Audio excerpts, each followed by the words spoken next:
Hello, Ben here from Supercoach Insider, bringing you my team into the finish line. Thank you for those that have followed me along this journey. There's 1 week to go. I'm sitting at 83rd for the season. I'm hoping to hold on to a top 100 rank. If you're new to our journey, please do follow us, SC Insider 100. You can find us on Facebook, Twitter, and Twitch. Also, all the audio platforms as well, so Spotify, Soundcloud, Stitcher, you name it. And on YouTube, search for us, Supercoach Insider. Like, subscribe. We just had a bit of a nice little podcast there with JP, who's currently coming first with a nice handy lead. So if you haven't seen that, make sure you check it out. It's ASAFP. You can work what that stands for. And get in there and check it out and support it. So look, interesting week.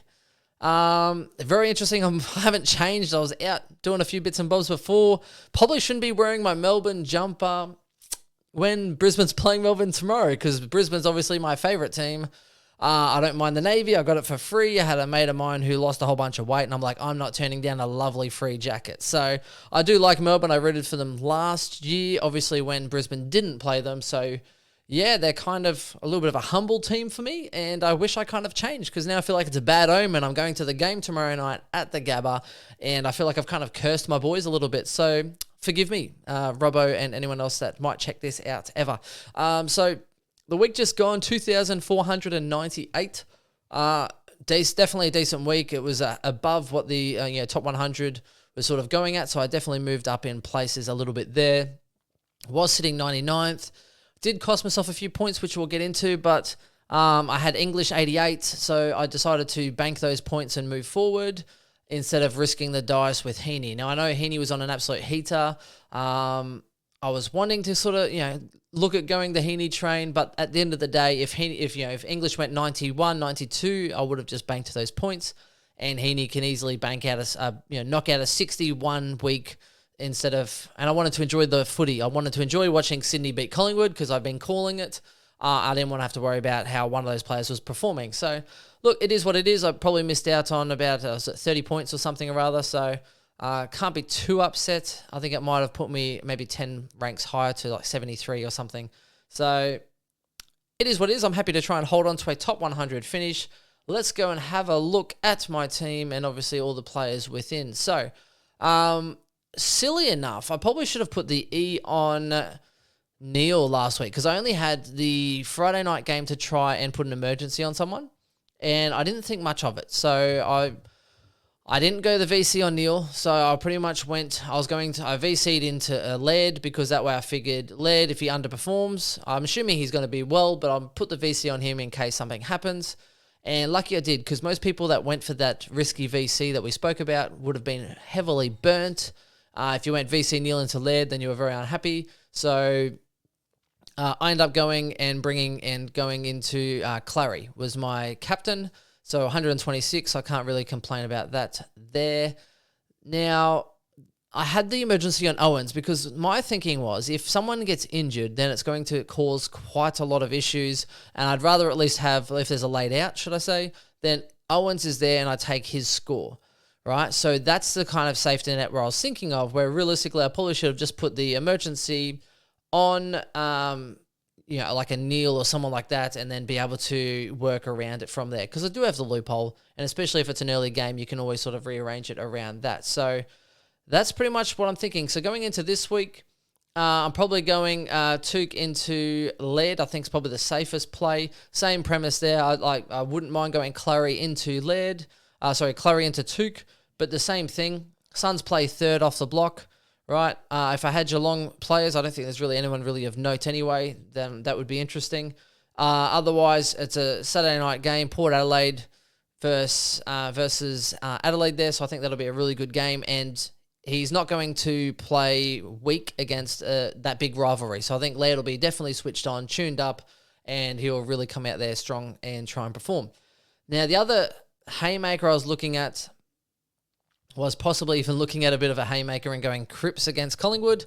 Wouldn't recommend it unless you're going for a real left field sort of option in a league final, just because no one's going to put the captaincy on him. So I don't think I'll really go down that route. I'll probably try and play it safe this week.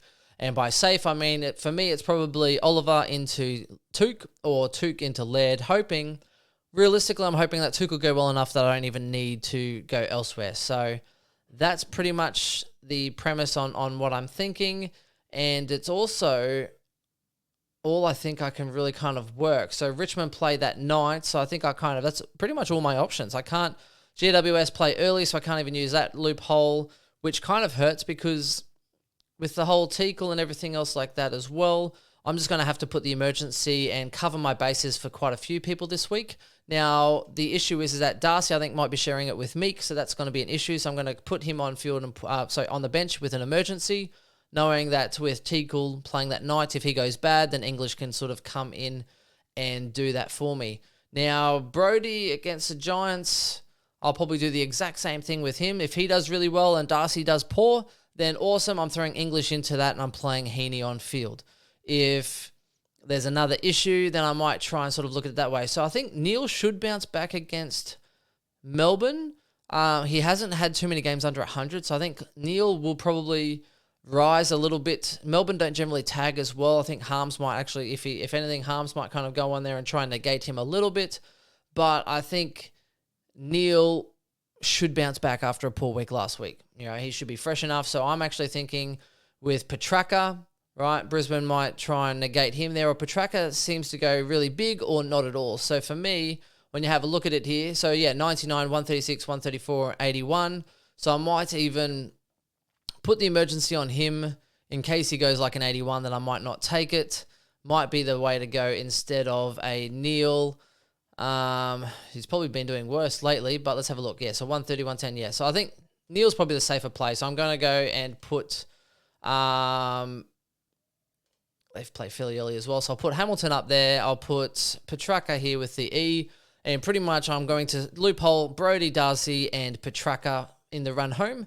And the reason is that because I've only got Hamilton here and I've got Clark, and I need to be able to use that forward swing here. So the only way for me to actually try and get a second chance of a player is for my Friday night game. That way, if Petracca or, say, Neil does poorly or gets injured or whatever, touch wood, then that way they can stay on the bench. All of a sudden, Heaney goes into there and I play Brody on field. So that's what the swing sort of option does. And if Darcy shares the ruck time with Meek and scores poorly, which I highly doubt because he towed up last week, Darcy, so maybe they're trying to give him a little bit of a lightened load coming into finals. I hope not. So either way, I'm hoping Darcy kills it and I don't need English. That'll be lovely. But if he doesn't kill it and comes up with a stinker like he can, throw up a 50 now and then, at least I've got him as an emergency where English can move in and Brody can then play on field with Heaney. So I am worried about Heaney, and I've spoken about this a couple of times. So when we have a look at his history, particularly that history here against the Saints, these are his last 3 games. He scored 59 in round 15. He scored 67 last year, and also last year scored 55 points. That's why I'm concerned. Now, Heaney's been on an absolute heater, though. He's on 600s in a row, which is absolutely outstanding. I think it's the best run for a forward in a long time as far as constant hundreds. Or definitely for Heaney. Definitely the best run Heaney's had in a long time. So really stoked to there. But you'll see the last 2 poor games, St Kilda 59, Essendon 67. So that was pretty much before of his run of hundreds. I'm hoping he's got confidence coming into finals. He's feeling good. He's playing his role well. And I'm hoping that he's really going to come out there and do well. But again, the issue is that they play last. So I'm hoping to kind of avoid playing Heaney this week unless I need him. And I'll need him if someone else sort of spuds it up. Then Heaney gets his time to shine and try and prove his worth. So that's my team. That's pretty much where we're looking at. Not too much dissimilar. Not too much to talk about except for the fact that, look, it's been a lovely journey. Definitely have some regrets, but it's hard to regret too much when you're sitting inside that top 100. For me, kind of looking at it, if I went Sicily in early instead of, if I got rid of Whitfield nice and early, I could have made some money even and gone Sicily and then would have made me money instead of paying 600,000 and 610 or whatever I got Sicily for in the end, which was highly painful. Overpaying, I think, was pretty much the issue this year, and I was happy to because I nailed a lot of the rookies, but it probably impacted my ability to get some other people. So Bontempelli I got later than I wanted to because I couldn't afford him. Cripps I couldn't trade out because I didn't have any trades. And I think the issue is late. Parrish in and out. English I think was in and out because he got injured. So it's been, and I brought him back in again. So English has been in my side 3 times this year. So I mean, it's definitely been an interesting journey. Didn't get Darcy Cameron, didn't get on Merritt. If I wish I did, instead of Parrish, if I went Merritt and took the cheaper option by 100,000, that would have been much nicer. So it's hard to get too upset with that. It's been a lovely journey. Let us know how you are traveling. I think someone commented just recently last week saying that they're pretty much right behind me or near close. Let us know what your finish is this year, and also let us know what your best finish is before. So last year I had a bit of issues. I was definitely ranked really well, and then I ran out of trades, and I was relying on, I think it was like Bolton and Langford, two of the worst decisions ever, because I ignored Aaron Hall, hence most of the theme for the start of the season. Now, if I changed that up, I would have definitely ranked really high last year. My best rank's 360th. Which would have been higher as well. I think I was ranked 100th that year, but then I had Lysette get injured and I had no trades left. So I've been pretty much sitting around that 350 to 1,000 sort of mark quite a few times. Starting to get the hang of this method and model a little bit more. But that's it from me. That's it from us. Check us out. I'll probably try and look at doing a bit of a reflective series for some podcasters or probably for some of them looking at what went wrong this year and just sort of going through, hey, like what's your train of thinking? How'd you go? What was good? What was bad? And then going through, well, who are you looking at next year? So we start to then look forward. It's a pretty short turnaround, really. Everyone sort of forgets where they came, and the next season starts around Christmas time when Supercoach opens. We sort of then go, okay, wonderful, off to the next one. Start looking for new angles, new people to watch, and that's where preseason comes into handy. And if you haven't been with us before, preseason is where we do our best work. Love stats, love analysis, start to try and look at value and roles and all the rest of it, and then start to watch preseason games and training and hype as to where players are probably going to play. So it all comes into play.